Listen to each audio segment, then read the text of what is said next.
¿Qué tal? Hoy estamos con Luciana Sabina, una de las personas de la provincia que más sabe sobre Sarmiento, y septiembre es el mes del prócer sanjuanino. ¿Cómo estás, Luciana? Hola, ¿qué tal?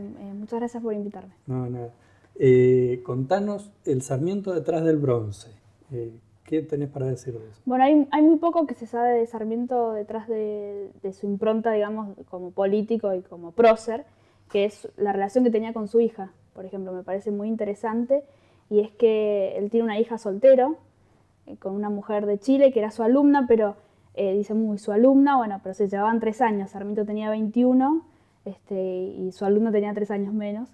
Era una mujer de clase alta en Chile, entonces como Sarmiento en ese momento era un maestro, no lo quiere la familia y no lo aceptan como yerno, entonces tampoco querían a la niña, que se llamó Faustina, y finalmente, bueno, él se queda con su hija, o si no iba a terminar en un...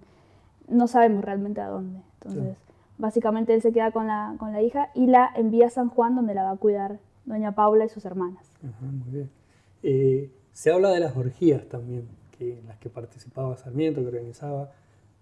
¿Qué hay de eso? ¿Cómo fue? Bueno, eso fue en un viaje que él hace patrocinado por Chile para estudiar los distintos sistemas educativos. Después eso lo utiliza en la Argentina, pero el viaje lo paga Chile. Se va en el año 46 y está durante 2 años viajando por el mundo. Y cuando se encuentra en Europa, específicamente en Francia, él coloca, lleva como una especie de gastos, ¿no es cierto?, de cuaderno de gastos de ese viaje, y en esos gastos él va a escribir exactamente todo lo que compraba y en qué utilizaba el dinero, transporte. A veces uno lee, por ejemplo, un retrato del Papa, ¿no? Y al lado de esto estaba también la comida. Justamente hay varias teorías con respecto a Sarmiento, si eso lo coloca a propósito o no. Bueno, lo cierto es que en esa época la palabra orgía no se utilizaba del modo que no tenía la connotación actual, sino que hacía más bien referencia a algo bacanal, ¿no es cierto?, a reuniones de mucha comida y muchas bebidas. Incluso en el diario de los Andes aparece la palabra en esa época utilizada de esa forma. Entonces el término, la interpretación que se le ha dado ha sido muy actual, digamos, no era lo que Sarmiento refería. Y hay otros que también hablan de que es un término masón, pero está muy dividida la opinión en eso. Bien. La academia sigue, bueno, y fuera de la academia está esta tensión, ¿no?, de Sarmiento bueno, el Sarmiento malo, medio como muy simplificado todo. Contanos un poco del Sarmiento que... Bueno, Sarmiento, es que eso pasa generalmente con todos nuestros próceres, menos con San Martín, ¿no?, que a San Martín no se lo juzga desde la óptica actual. Y que es el problema con los hombres como Sarmiento, como Rivadavia, como Roca. Lo que hay que ver en Sarmiento es colocarlo en la época, ver los rasgos de ese hombre que había nacido en 1811 y que a pesar de eso, por ejemplo, creía que las mujeres eran iguales a los hombres en muchos aspectos y sabía que dentro de muchos años, como lo dijo, las universidades iban a estar llenas de mujeres. Él incluso las saca de la casa al darle un lugar en la escuela.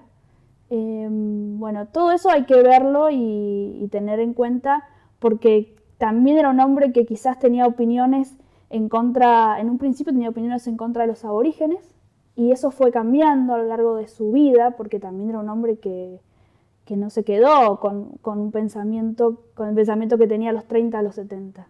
Entonces, bueno, un poco hay que observarlo a Sarmiento, y el tema con él es que escribió mucho, entonces uno puede configurar el Sarmiento que quiera, básicamente. Claro.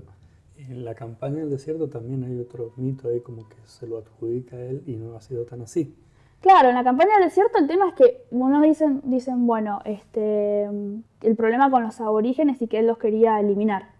No, en realidad la campaña del desierto fue llevada por Avellaneda y que lo coloca a Roca en el lugar propicio para llevarla a cabo.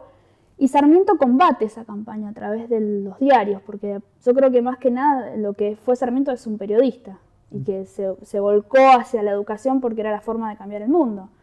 Pero él nunca dejó de ser un periodista, y como periodista combatía esa campaña del desierto, que para él estaba mal en el sentido de que no se respetaba la vida de los aborígenes. Sarmiento no los respetaba culturalmente a los aborígenes, pero sí se consideraba que no podían enviar el ejército y hacer todo lo que estaban haciendo porque estaban en la Constitución de ese momento reconocidos como argentinos. Bien.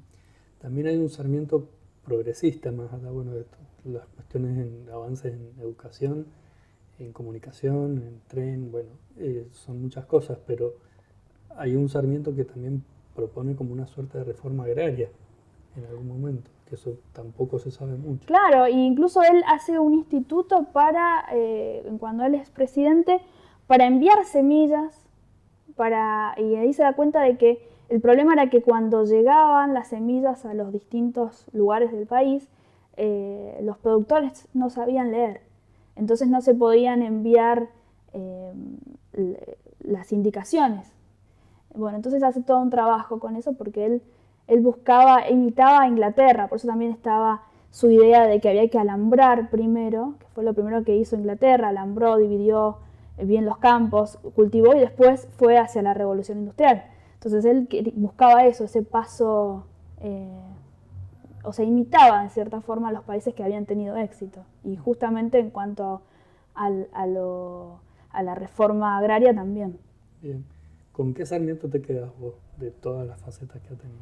Yo me quedo con el Sarmiento que está en las cartas que él escribía a su familia. Para mí es el más fascinante. Leerlo, hablarle a sus hermanas, de que, bueno, que se sentía en cierta forma culpable porque se había ido de San Juan, porque Sarmiento nunca estuvo mucho en San Juan. Claro. Se fue muy joven y después pasó esporádicamente, y que en cierta manera él se sentía culpable de haberlas abandonado.